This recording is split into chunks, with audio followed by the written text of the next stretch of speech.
আজি আমি HCF আৰু LCM ৰ দুটামান প্ৰবলেম সলভ কৰিবলৈ লৈছো আপোনালোকে যদি আমাৰ চেনেল প্ৰিজম ক্লাसेছ পাঠশালা সাবস্ক্ৰাইব কৰা নাই সাবস্ক্ৰাইব কৰিব পাৰে ভাল লাগিলে ভিডিওটো শেয়াৰ কৰিব পাৰে আৰু আপোনালোকৰ মতামত কমেন্টৰ সহায়ত জনাব পাৰে আমি প্ৰবলেম এটা চাও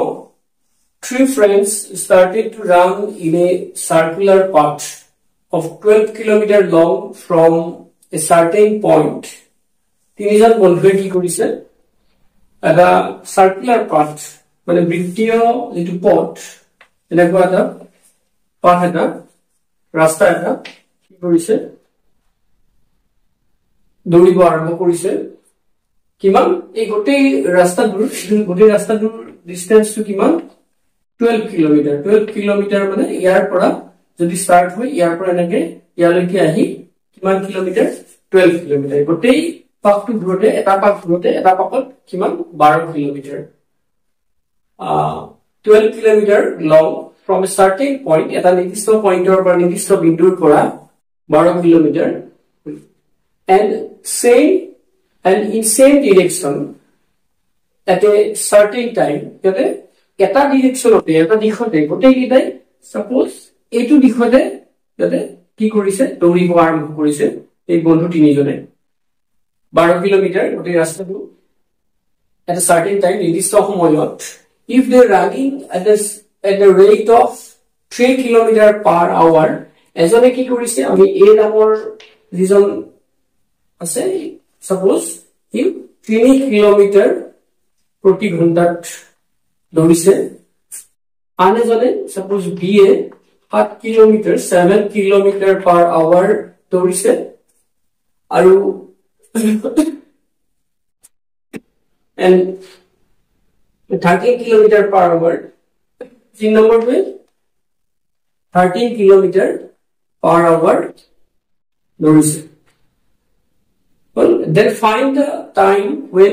they will meet each other আৰু ইয়াতে দৌৰাৰ পিছত গোটেই কিটাই একেলগে ক'ত লগ হয় হেতু উলিয়াব লাগে এতিয়া কোনবাই এজনে দৌৰিছে ই বেছি জোৰত দৌৰিছে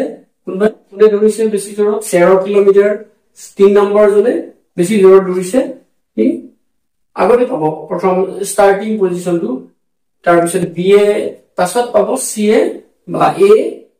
আৰু পিছত পাব এতিয়া তিনিওজনে ক'ত একেলগে লগ হ'ব হেতু উলিয়াব লাগে এতিয়া আমি এই টাইমটো যদি উলিয়াব লাগে কিমান সময় পিছত তিনিওজনে লগ হ'ব একে ঠাই পাব হেতু উলিয়াব লাগে দৌৰি থাকে যদি গতিকে আমি টাইম বুলি ক'লে আমি কি এটা ফৰ্মুলা আমি চাব লাগিব ডিসটেন্স আৰু আমাৰ যেটো স্পিড টাইমটো আমি তেনেকৈ পাওঁ ডিসটেন্সক দূৰত্বক আমি যদি তাৰ স্পিড দ্ৰুতি বা আমি স্পিড বুলি ক'লে গম পাওঁ 1 ঘণ্টাত কিমান যায় এটো দিয়া আছে তাক হৰণ কৰিলে পাম গতিকে আমাৰ এ যেটো ডিসটেন্স এ টাইমটো কিমান হ'ব সেইখিনি ডিসটেন্স পাৰ কৰাৰ কাৰণে ডিসটেন্সটো কিমান এ কাৰণে এ টাইম হ'ব ডিসটেন্স কিমান 3 কিলোমিটাৰ পাৰ আৱাৰ গতিকে টাইমটো কিমান হ'ব এ ডিসটেন্স আছে 12 কিলোমিটাৰ গতিকে এৰ কাৰণে টাইমটো হ'ব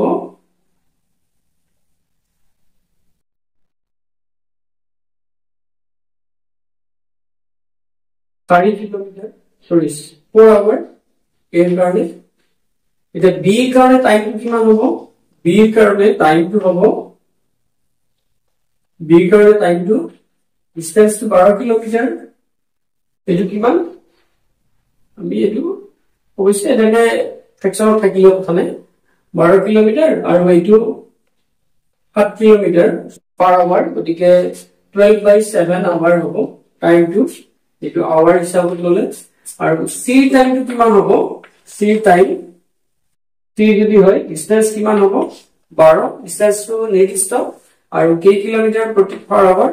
7 কিলোমিটাৰ পাৰ আৱাৰ হয় গতিকে সি কাৰণে টাইমটো কিমান হ'ব 12/7 হ'ব সৰি 12/7 13 হ'ব টাইমটো তাৰমানে a এর টাইমটো যিমান ডিসটেন্স বাই স্পিড b টু ডিসটেন্স বাই স্পিড গতিকে ইমান আৱাৰ তিনিওটাৰে কি হ'ব এটা পাক মানে ঘোৰাৰ কাৰণে টাইমটো কিমান লাগিব এটো দিয়া আছে পাইছো আমি গতিকে এই গোটেই গিটাৰ ইয়াৰ টাইম আৰু এই গোটেই গিটাৰ টাইমটো কাৰা যদি আমি টাইমটো কি কৰো এই গিটাৰ এলসিএম যদি লও LCM car LCM 12 by 3 12 by 7 আৰু কত লগ হ'ব এটা আমি যদি চাও 12 by 13 এইটা LCM বুলি কলে আমি LCM ফ্ৰেকশনৰ LCM ৰ কাৰণে LCM of your numerator মানে লগৰ ওপৰত থকা কেইটাৰ LCM লম 12 12 12 আৰু তলৰ কেইটাৰ HCF লম HCF of কি 3 7 13 একেটাৰ HCF লম গতিকে এইটো LCM কিমান হ'ব 12 হ'ব আৰু HCF একেটা যে কমন এখন টাৰ্মিনেল নে সাধাৰণ উৎপাদন 1 হ'ব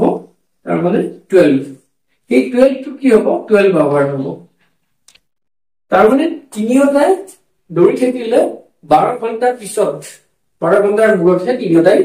লগ হ'ব এটা নিৰ্দিষ্ট পইণ্টত লগ হ'ব তিনিওজনে এইটো হ'ল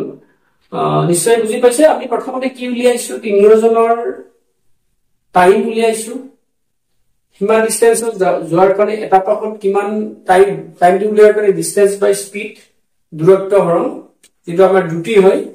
প্ৰতিঘৰে আমি এনেকৈ উলিয়াইছো এৰ কাৰণে 12 ডিসটেন্স টু 12 সবৰ কাৰণে ডিসটেন্স টু 12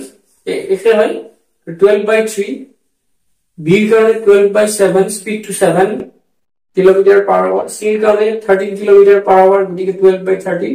গতিকে এই কেটাৰ এই ফ্ৰেকশন কেটাৰ ভগ্নাংশ কেটাৰ আমি কি উলিয়াইছো ভগ্নাংশ কেটাৰ আমি উলিয়াইছো LCM গতিকে ভগ্নাংশৰ LCM উলিয়াব লাগিলে কি হ'ব তাৰ লগ কেটাৰ ওপৰৰ কেটাৰ LCM ডিভাইডেড বাই তলৰ কেটাৰ HCF গতিকে ওপৰৰ 12 12 12 ৰ LCM 12 আৰু 3 7 13 ৰ HCF 1 গতিকে 12 by 1 মানে 1 12 গতিকে 12 আৱাৰ হ'ব মানে 12 ঘণ্টাৰ পিছত ইয়া তিনিওটাই লগ হ'ব এবাৰ আনটা কোৱেশ্চন চাব 84 maths books 90 physics books and 120 chemistry books have to be stacked topic wise তাৰমানে 84 খন গণিতৰ কিতাপ 90 খন পদাৰ্থ বিজ্ঞানৰ কিতাপ আৰু 120 খন ৰসায়ন বিজ্ঞানৰ কিতাপ কি কৰিব লাগে টপিক ওয়াইজ মানে স্ট্যাক কৰিব লাগে থাক হিচাপত কৰিব লাগে মানে এইখিনি এইটো ম্যাথছৰ থাক এইটো ফিজিক্সৰ থাক এইখিনি কেমিষ্ট্ৰি থাক তেতিয়া কি হ'ব পাৰে এইটো ম্যাথছৰ থাক বেছি হ'ব পাৰে এটা থাক বুলি কথা নাই ফিজিক্সৰ থাকো এটা বুলি কথা নাই বা কেমিষ্ট্ৰি থাকো এটা বুলি কথা নাই বেছি হ'ব পাৰে এতিয়া এইখিনি কিতাপখিনি আছে how many books will be there in each stack কিমানখন কিতাপ থাকিব প্ৰত্যেকটো স্ট্যাকতে so that each stack will have same height প্ৰতিটো স্ট্যাকতে একে হাইট হ'ব এটা একে হাইট হোৱাৰ কাৰণে আমাৰ ইয়াতে যদি একে হাইট মানে এতিয়া কিতাপবিলাক কি বুলি ধৰা হ'ব ইয়াতে কিতাপবিলাকৰ যেটো হাইট বা আমাৰ যেটো উইডথ ডাট প্ৰত্যেকখন কিতাপৰ কেমিষ্ট্ৰি হওক ম্যাথছে হওক বা ফিজিক্সে হওক একে বুলি ধৰা হ'ব নহলে কি হ'ব হাইট কৰবাত আমি নাজানো ইয়াতে ম্যাথছৰ কিমান হাইট মানে ডাট কিমান উইডথ কিমান বা ফিজিক্সৰ কিমান উইডথ বা কেমিষ্ট্ৰি কিমান উইডথ এনেকুৱা একো জ্ঞান নাথাকিলে আমি একে বুলি ধৰি ল'ব লাগিব গতিকে একে বুলি ধৰি ল'ব লাগিলে ইয়াতে আমাৰ কিমান হাইট হলে সববিলাক স্ট্যাক সববিলাকৰ মানে কেমিষ্ট্ৰি ম্যাথছৰ যিমানটা থাক হয় সাপোজ ম্যাথছৰ 10টা থাক হল বা ফিজিক্সৰ 12টা থাক হল বা কেমিষ্ট্ৰিৰ 14টা থাক হল প্ৰত্যেক থাকৰে হাইটটো একে হ'ব লাগিব যিমানটা হয় ম্যাথছৰ 10টা হলে 10টা ম্যাথছৰ আৰু ফিজিক্সৰ 12টা বা কেমিষ্ট্ৰিৰ 15টা যি হয় প্ৰত্যেকৰে মানে কি হাইটটো একে হ'ব লাগিব নিশ্চয় বুজি পাইছে ইয়াতে যদি হাইটটো আমি সাপোজ কেমিস্ট্রি খিনি এটা ম্যাথছৰ খিনি আছে ম্যাথছৰ খিনি হাইটটো সে আমাৰ কোৱা হৈছে ম্যাথছৰ ইফনি ম্যাথছৰ হাইটটো সাপোজ 7 আমি ইঞ্চি বুলি কৈছো 7 ইঞ্চি বা নেবা তেতিয়া ফিজিক্সৰ ম্যাথছৰ কেইটা আছে সাপোজ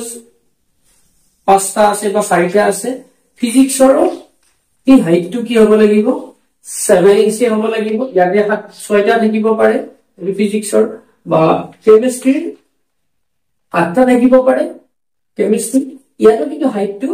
7 ইঞ্চি হ'ব লাগিব 7 ইঞ্চি হ'ব লাগিব নিশ্চয় বুজি পাইছে ইয়াত এনেকুৱা নহয় এটো কনফিউজ নহব আপোনালোকে ইয়াতে ম্যাথছৰ বুলে গোটেই কিটাৰ 7 হ'ল ফিজিক্সৰ গোটেই কিটাৰ 8 হ'ল কেমিস্ট্ৰি গোটেই কিটাৰ 9 হ'ল এনেকুৱা নহয় 7 হলে গোটেই কিটাৰে 7 হ'ব পাৰে আৰু স্টেপৰ সংখ্যা ম্যাথছত বেলেগ হ'ব পাৰে হ'ব ফিজিক্সত বেলেগ হ'ব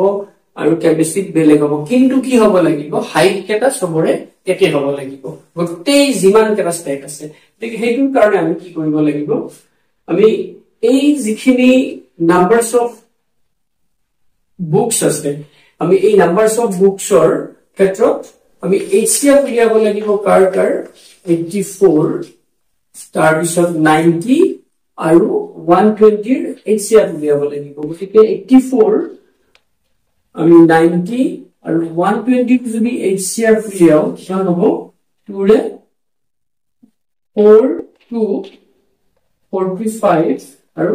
60 এবাৰ কি HCF হলে গোটেই কিটা ডিভাইড হ'ব লাগিব এবাৰ 3 ৰে ডিভাইড কৰিব পাৰি 3 40 315 320 আৰু ডিভাইড নহয় দুটা ডিভাইড হলে নহব গোটেই কিটা ডিভাইড হ'ব লাগিব গতিকে HCF বুলি কলে 2 into 8 3 6 তাৰ মানে how many books will be there in each because প্ৰতিটো স্টেপতে কিমান কে থাকিব 6 খন কে কিতাপ থাকিব number of books in each step will be 6 মানে 84 হলে 84 ক যদি আমি এতিয়া চাও 84 ক 6 ৰে ডিভাইড কৰিলে 6 কিমান হ'ব 1 6 গুণ 6 2 6 4 গুণ 24 তাৰ মানে 6 খন কিতাপ নেকে এইখন কিতাপ আহিব আমাৰ ম্যাথছৰ ক্ষেত্ৰত প্ৰতিটো স্টেপতে এনেকে 6 খনকে কিমানটা স্টেপ আহিব এটো 14টা এনেকে স্টেপ আহিব এনেকে 14টা স্টেপ আহিব ম্যাথছৰ ক্ষেত্ৰত কিমানটা এটো ম্যাথছৰ 14টা আহিব ঠিক একেদৰে আমাৰ যদি আমি চাও ফিজিক্সৰ 90 বুলি কোৱা আছে 90 যদি 6 ৰে ডিভাইড কৰো 15 6 গুণ 90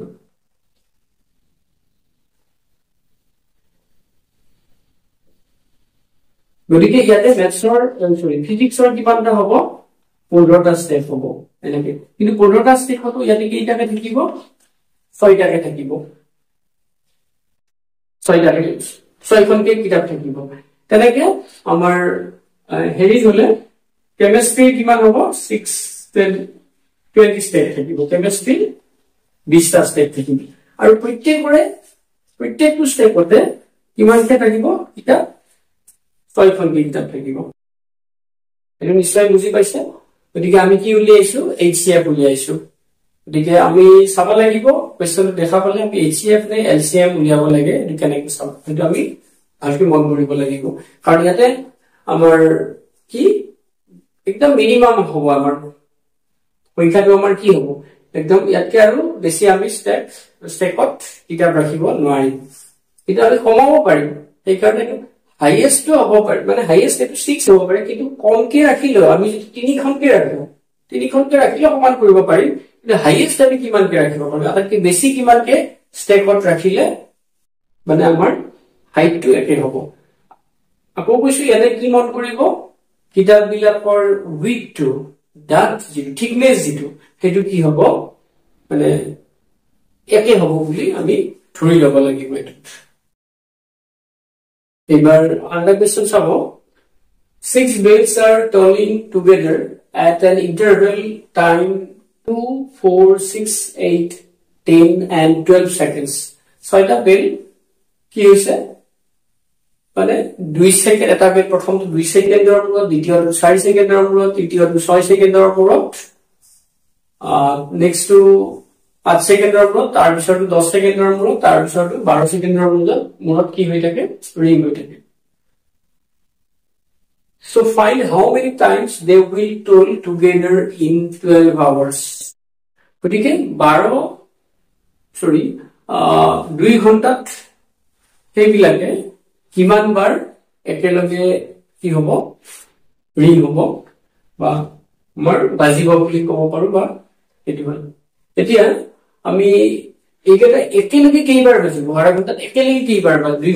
ঘণ্টাত একেলগে কেইবাৰ বাজিব আমি হেতু যদি চাও এই কেটাৰ একেলগে 2 ঘণ্টাত বাজতকে আমি প্ৰথমতে চাম একেলগে প্ৰথম নেক্সট কিমান সেকেন্ডৰ মূৰত একেলগে বাজিব আমি হেতু চাম গতিকে হেতু চোৱাৰ কাৰণে আমি এই কেটাৰ নেক্সট কিমান সেকেন্ডৰ মূৰত বাজিব মানে কি প্ৰথমটো যদি 2 সেকেন্ডত বাজে দ্বিতীয়টো 4 সেকেন্ড তাৰ মানে প্ৰথমটোই দুবাৰ বাজিব দ্বিতীয়টো যদি তৃতীয়টো 6 সেকেন্ডত মানে প্ৰথমটো তেতিয়া আৰু একবাৰ বাজি যাব প্ৰথমটো কেইবাৰ তিনিবাৰ বাজিব তাৰ পিছত যদি এটো আঠবাৰ বাজে এটো যদি আমি চাও তেনেকে একবাৰটো বাজিলে 1 2 3 4 এনেকে বাজি যাব 2 সেকেন্ড 8 সেকেন্ড মূৰত এটো আমি 2 সেকেন্ড বুলি ধৰো যদি গতিকে এনেকে ৰিপিট কেতিয়া হ'ব এনেকে গৈ গৈ এটো উলিয়াব লাগিলে আমাৰ কি উলিয়াব লাগিব এই সংখ্যাটোক আমাৰ এই কেটাৰ কি উলিয়াব লাগিব এলসিএম উলিয়াব লাগিব গতিকে এলসিএম উলিয়াব লাগিলে আমি LCM of 2 4 6 8 10 12 for LCM 2 4 6 8 10 12 for LCM উলিয়াব লাগিলে 2 ৰে যাব 1 2 ৰে 2 3 4 5 6 হল ডিভাইড কৰি আকৌ 2 ৰে যাব এটুক না যায় 1 1 এটুক না যায় 3 এটুক 2 এটুক না যায় 5 এটুক 3 2 ৰে আৰু না যায় এটাই যাব গতিকে আমি 2 ৰে ডিভাইড নকৰো 3 ৰে যাব এটুক না যায় 1 1 1 1 2 না যায় 2 5 না যায় 5 1 গতিকে এলসিএম কি হ'ব এটাৰ এলসিএম মানে 2 into 2 into 3 into 2 into 5 well 2 গুণ 4 3 গুণ 12 গুণ 12 5 গুণ 10 120 সেকেন্ড তাৰ মানে 120 সেকেন্ডত মূৰত 120 সেকেন্ড মানে 120 by 60 মানে 2 মিনিট 2 মিনিটৰ মূৰে মূৰে গোটেইটা বেল একেলগে বাজিব গোটেইটা আমাৰ যিমান কেটা আছে 2 মিনিটৰ মূৰে মূৰে একেলগে বাজিব এতিয়া এটো যদি আমি কিমান ঘণ্টা দিয়া আছে 2 ঘণ্টাত গতিকে 2 ঘণ্টাৰ আমাৰ কেইবাৰ বাজিব যদি চাও আমি 2 ঘণ্টা মানে কিমান হ'ব 2 ঘণ্টা মানে 162 hours মানে আমাৰ 2 hours মানে 2 into 60 মানে 1620 minutes 2 ঘণ্টাত 120 মিনিট হ'ব মানে 2 ঘণ্টাত কে কিমান বাৰ বাজিব আমাৰ আমি যদি চাও এটো 120 এটো নাম্বাৰটো কিমান হ'ব কিমান বাৰ বাজিব 120 কি হেৰে 120 মিনিটক 2 মিনিটৰ মূৰে মূৰে বাজে কাৰণে 2 ৰে ডিভাইড কৰিছো প্লাস 1 এটা প্লাস 1 কিয় কৰিছো আমি যদি চাও 4 মিনিটত 2 মিনিটৰ মূৰে মূৰে বাজে হয় গতিকে 4 মিনিটত কেইবাৰ বাজিব 4 মিনিটত বাজিব আমি যদি ডিভাইড কৰো 4 মিনিটত কেইবাৰ বাজিব প্ৰথমটো এবাৰ বাজিলে তাৰ পিছত 2 মিনিট নেক্সট 2 মিনিটত আৰু এবাৰ বাজিব নেক্সট 2 মিনিটত আৰু এবাৰ বাজিব তাৰ মানে 4 মিনিটত কেইবাৰ বাজি 3 বাৰ বাজি গতিকে 4 মিনিটক আমি যদি 2 ৰে হৰণ কৰো কেইবাৰ হ'ব 2 বাৰ হ'ব তাৰে লগত একবাৰ আমি যোগ কৰিব লাগিব তাৰ লগত তাৰমানে +1 কৰিলেহে আমি একচুৱেলটো পাম তিনিবাৰ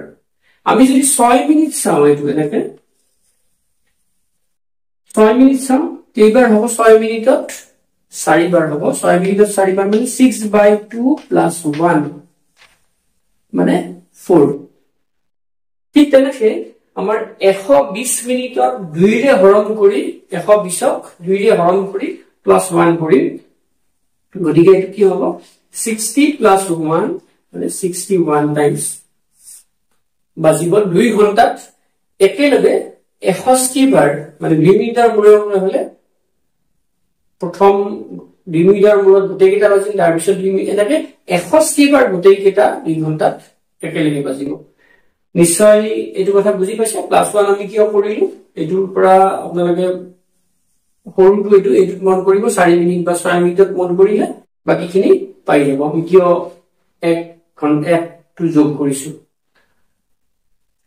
কিবা আপোনালোকৰ ডাউট থাকিলে আমাক কমেন্ট কৰি জনাব আজিলৈ আমি ইমানতে সামৰিছো ধন্যবাদ